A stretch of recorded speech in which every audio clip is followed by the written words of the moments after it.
going on, everybody? It is your boy Tim, back with another video. I promised I would give y'all a walk and talk while I was in Thailand. Didn't get a chance to do one in Bangkok. Bangkok's just like a really busy city. There's always people around, you know, just always someone trying to like sell you something or you know, it's always somebody bothering you. So it was kind of hard to do a walk and talk while I was in Bangkok. But I am now in Chiang Mai. And it's, I mean, it's still, you know, hustle and bustle, still busy, but it's not as, you know, crazy as Bangkok. So I figured I might be able to actually do a walk and talk here. I still get a little nervous. I still get a little nervous walking around with the camera. That's part of the reason I'm doing this early in the morning. It's like 7 o'clock. There ain't that many people out. But what I'm doing, I just went and I got some breakfast. There is just this canal you can see right here that runs around, I think it's like the old city or the old part of Chiang Mai. Basically, there's a canal that runs all the way around it. And you know, there's gates and things like that. But you can walk the whole canal. So basically, what I do is just like, what I've been doing is just, I just kind of walk along this canal. You know, and eventually, like right outside my hostel, if you go up maybe like 3 minutes, there's a canal and you can just walk.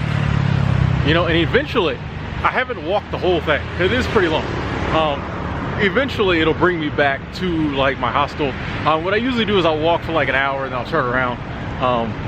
You know, I'm not sure how long it would take to do the whole thing, and I don't want to get like halfway around and just get like super tired or dehydrated. Plus, it's hot. It is hot out here.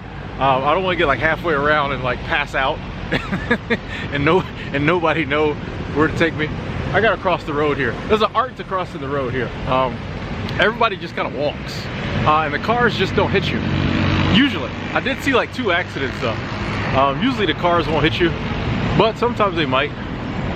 But everybody just kind of walks, and then like no one gets hit. I did see 2 accidents though. One was like some tourists' fault because there's an art to like walking out in front of cars and not getting hit. You know, there's no like, there's crosswalks, but there's no like really signals for the crosswalk. You just kind of, you know, go. And so there's an art I'm learning to, the timing of like when to go so the cars don't hit you and things like that. And there's some tourists like me, like walked out in front of this car thinking he was gonna stop. So he had to like slam on brakes. And then one of like the scooter drivers who had like a little basket on the side of his car slammed into the car behind. It was, like, dude, they have the quietest accidents here. The other accident I saw, just 2 cars hit each other. It was the quietest accident. Nobody honked their horn, nobody yelled. All I heard was like crunch, and then like I was like, what was that? I turned around, there's an accident, and they were just sitting there talking like nice to each other. You know, I was expecting it to get heated. I thought it was about to go down. Yeah, you know, but nah, no, everybody was nice, cordial. I don't even know like what the insurance regulations are here. I don't know. Anyway, but yeah, in Chiang Mai, everybody's kind of nice. There are tons of Westerners here. Like there are Westerners everywhere, which is pretty cool. At my hostel, it is full of tourists. I'm actually kind of like my hostel. Even though I'm an introvert, I got my own room. Like that's kind of my rule for hostels. I gotta get my own room. So even though I'm an introvert, I got my room so it doesn't bother me. But I kind of like the fact that there are so many tourists and Westerners there, and Americans and things like that. Even though I don't hang out with none of them, I don't talk to none of them. I don't talk to none of them. I'll walk in the door, I might wave at whoever's behind the counter or nod, more likely. Then I go right to my room. I ain't trying to deal with it. But it does feel good to like hear English. It does feel good to like, you know, see other, you know, foreigners like myself. So it's pretty cool. And they be up late, boy, they be partying in my hostel. They be up late. Like my sleep has gotten better, but I still wake up. Here's like one of the walls. I'll show you. But yeah, there's one of the gates, excuse me, one of the walls that lead up to one of the gates. So like my sleep's getting better, but I was still up at like 3 o'clock this morning and they were still down there partying. Like they don't party on the upper floors where you sleep, so that's cool. But yeah, they were still down there partying. These like European girls were stumbling up the stairs, you know, like 3:30, 4 o'clock in the morning. It was crazy. I was like, get it. Hey, I ain't mad at you. It doesn't keep me awake. But so yeah, my hostel's really cool. Of course I'm gonna do a review on it. I think for a week it cost me like 270 bucks or something like that. Super cheap, got my own room, my own bathroom. Like, you can't beat that. So yeah, Chiang Mai is actually very inexpensive. You know, I'd heard that, but kind of until you see it. I got the camera this way because I want to show this part right here. That part right there, just a gate. Okay, now we'll put it back over here so you can see some real stuff. Some real scenery. And like when I'm walking around this canal, pretty much like everything looks the same. Like this is what you get. This is what you get. Like a lot of times I don't get lost, but like if I'm deep in thought, because y'all know me, I do a lot of thinking. So like if I'm deep in thought and I just happen to like look up, sometimes I'll think I'll like pass the road I need to turn down to get back to my hostel. Or I'm just like, you know, you have one of those moments when if everything looks the same, you just kind of don't know where you're at. You just get for no reason. Like it's a big square. You can't get lost. Just stay on the square. Eventually you'll come back to where you need to go. But sometimes I'll have a moment where I'm just like, where am I? Did I pass my hostel? What's happening? But yeah, I really like my hostel. It's super cheap. Chiang Mai in general is very cheap. So I go eat dinner at the same place every single day.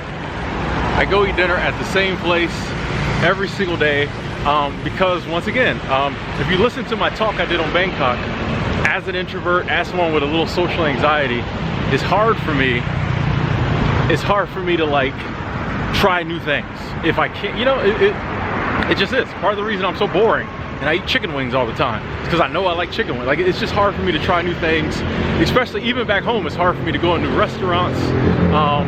You know, especially a lot of these restaurants here, they're small. They're just little, you know, you walk in, there's like 4 tables.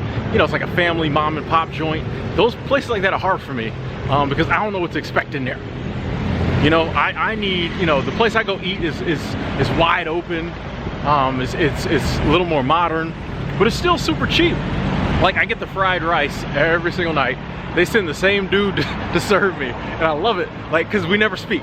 I just point to what I want, and then I tell them if I want 1 or 2. Like, some nights I'll get 2 plates of fried rice if I'm really hungry. Fried rice or shrimp, excuse me. I tried to get fancy one day, and I was like, give me the crab with rice, and he was like, no. That's the only word we've ever spoken between each other. Normally I just like point to what I want, and then he just nods, and then he'll bring out the drink. He'll bring out the drink book, and just like, I'll point to what I want to drink. Like, I'll get an iced tea or a Coke or something like that. I go to the same place, get the same thing, same waiter. So I don't think I'm gonna go tonight because I messed up last night when I tipped. I didn't realize it until it was down the street. Like, I didn't tip a lot, you know, and I like to maintain a certain level of gratuity, you know, out this mug. And I didn't tip as much as I usually want to, so I'm like embarrassed. So I might not go in there tonight. Then again, I probably will, because I don't really know where else to go. Like, I mean, there's plenty of other restaurants. Let me see if I can cross the street without getting hit. Okay. Sorry about the weird camera work, people. Getting all up in my face with this camera. Yeah, but Chiang Mai is I'm really liking it, you know? I like the little slower pace. Easy, I mean, like, I haven't been in, and it's a huge city, so I haven't been in like most of it, but pretty easy to navigate. Tempted to try to rent one of them scooters, but I don't know if I don't know. Here I could probably drive. In Bangkok, there's no way I could have drove in Bangkok. No way. Bangkok was crazy on the traffic. Here I might could. I see a lot of Westerners on scooters getting around. One of the things I do see here, which is kind of weird, but I like it. I see a lot of single women, you know, foreign women, like in like my age or older, like in their 40s and 50s. I just see them wandering around the parks and at the Starbucks, and you know, it's great, which is great, you know. I'm like, wow, like, I've never been somewhere where I've seen that many single women my age. And I think maybe it is because there's a lot of digital nomads here. A lot of women that get in their late 30s and 40s, the kids are gone, you know, probably might be divorced, something like that, and so they just hit the road, start traveling, which I think is a beautiful thing. especially when your boy's out here traveling with them. I ain't hollered at nobody, you know, because I ain't hollered at nobody because, you know, I don't know, I just really am not in like meet nobody mode. You know what I'm saying? Like, I just really not in that zone. I'm really just chilling. Like I told myself when I came to Chiang Mai, I was just gonna relax. And I did for like the first 2 days. All I did was just like stay in my room.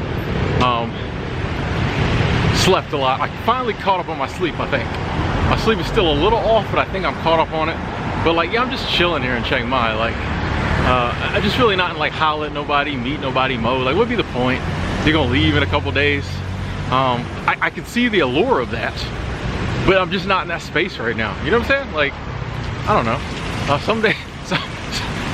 Some days I'm happy I've changed, and some days I wish I was still the old me. And I mean, not saying I won't get in that space again, but I don't know.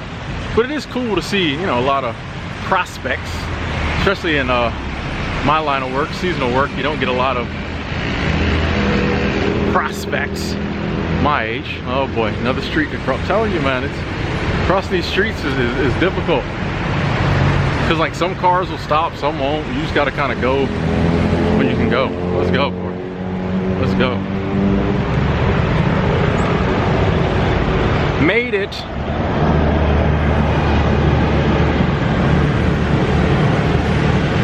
So yeah, this is Chiang Mai. Feels great to be on the other side of the world. Here's something weird. Remember that video I did about travel anxiety? I've been good. I've been eating. You know, my sleep is getting better. So I feel like my travel anxiety is dissipating. But here's something weird that's been happening. Like I said, I've been resting since I've been here. There was a couple times when I was in my room watching YouTube videos, and I got real caught up in like a video, you know? And here's the thing, like, your mind automatically assumes it's where it normally is. If that makes any sense. Your mind automatically assumes you are where you normally are, right?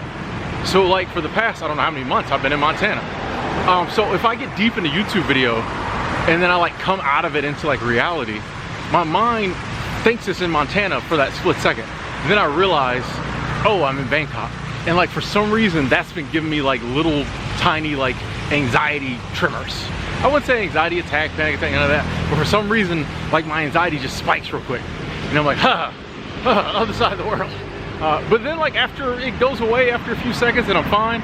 But it's just weird. That happened to me a couple times yesterday.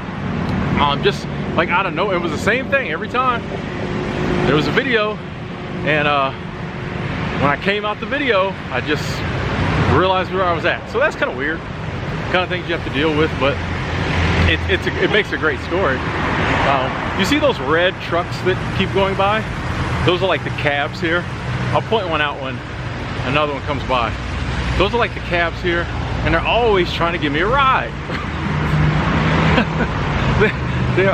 They're always trying to give me a ride. There's tons of temples here. There's one over there. I don't know how well you can see it. I'll pass another one, I'm sure. I'll show you that one too.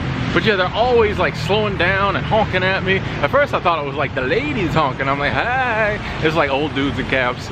You know. You know. But yeah, they're always trying. But here's the thing. I don't know how it works. Once again, like I'm not. Do I just hop in? Do I pay then? Do I pay when I get to my destination? How does he know where my destination is? Because you can fit like 10 people in one of them things. So like, how does he know where I'm going? Do I tell him? Like, I don't even know where I want to go. But I'm gonna be like Starbucks now. You know what I mean? Like I just don't know. So I haven't traveled in one. But it is just very funny to me that they're always trying to like get me. Here's a little temple deal. Oh, and this is some type of, it's part of the wall. I guess this was the old city and these were the walls around it. But I'll show you these signs up here. They got all over the place for us. Do not walk on up to the ancient walls. Because they know we would be up there selfie sticking it up. if that sign wasn't there. You know, it would be a gaggle of Americans up there taking all kinds of crazy. Actually, it wouldn't be us. It would be the Chinese people. Shout out to my Chinese people. They are deep here. They are deep here. You thought Americans was bad on vacation. Jesus. Boy, they is on their phones. They not paying no attention. They walking in the street. They walking slow. Hey, I can't. That's your privilege. When your economy's doing good and you're running the world, that's your privilege. I am not mad at all. Do your thing, Chinese folks. But yeah, the cool thing here is there is lots of English. Pretty much most of the places I've been in, you know, someone speaks a little English. I haven't had any language barrier problems even when we didn't speak English. I'm that weird guy that says thank you to everybody, and they always usually say like, you're welcome, and they're like we know what we're saying even though we don't know what we're saying. Does that make any sense? Like if I go in a store and I buy something, I know they're saying, you know, thank you, come again, and I'm like, thanks, and they're like, you're welcome, but it's in 2 different languages. We're just smiling, saying stuff. Like I'm gonna start just saying weird words. They won't know, you know. So my luck, I'll come across the person who speaks perfect English. They'll be like, what did you say to me? What did you say, black man? You know, that was, I don't know. But yes, it's haven't had any problem with the language barrier. You know, everybody's super helpful if you do need anything. But there's tons of English. Oh, got an easy crossing. Sweet. Yeah, there's like almost all the signs have English on them as well. And the ones that don't, I just avoid that. That's another reason, like a lot of the little mom and pop places you can go eat, they don't have like English. Like the place I go eat, it has English on the menu and the price. Like it'll say in Thai fried shrimp, fried rice and shrimp, and then it'll say in English, you know, fried rice and shrimp, and then it was like, oh, that's what I'm going to tell you. The place, see, I get so off track. The place where I go eat, for a plate of fried rice and shrimp, and it's a decent sized plate, it is like 90 baht, which is like right around, I think it's under $3. It's right around $3. I think it's a little under. If I get a soda with it, let's tell you, the sodas would be getting me. If I get a soda with it, I think it's like 107 baht. But still, that's like right around $3. You know, even when I get 2, that's like with the soda, it's like $7 to get 2 decent sized plates of fried rice and shrimp. They a little skippy on the shrimp. You only get like 3 shrimp. You know, they ain't trying to come up off them shrimp. But still, that's a meal that would cost double that, like in the States. $3 for a meal and a soda, like you can't beat that.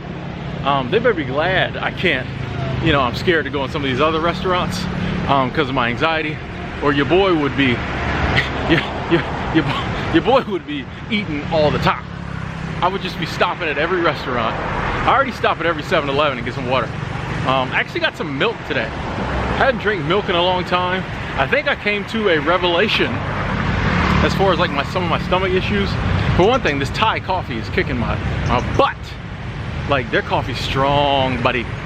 They got strong coffee. And when I was up in Alaska, I was drinking cappuccino, and I didn't have as many stomach problems. And I came to the realization that I think the milks help soothe my stomach. So today I went to McDonald's. Yeah, I had McDonald's for breakfast. Don't judge me.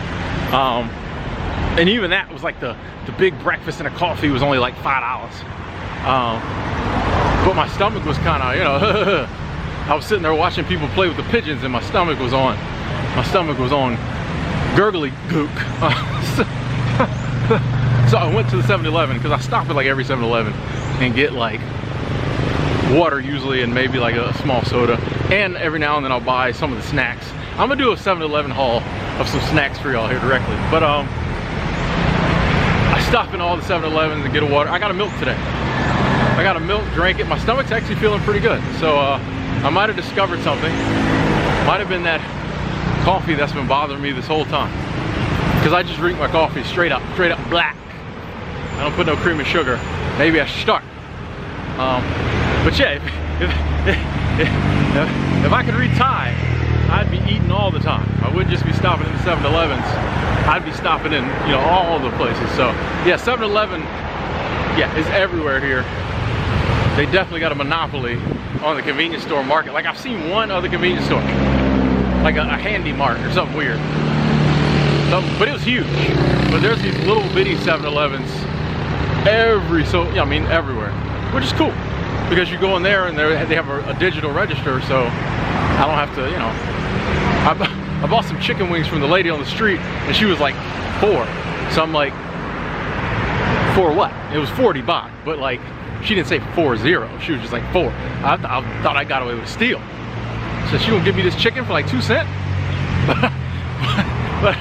but it was like, you know, it was like 40. But that's one of the problems you run into when I'm trying to show you all this scenery over here, but the sun's acting crazy. That's one of the problems you run into when, you know, you don't speak the language. Anyway, ladies and gentlemen, I think I might go up here a little further, show y'all a little more. I got this camera that likes to cut off after like 20 minutes. So actually, I'll probably just go ahead and end it. I don't want to have like an abrupt ending and y'all be leaving it in the comment section. Hey, I'm sure I'll come back to y'all with another walk and talk. Thanks for walking with me. Talk to y'all later.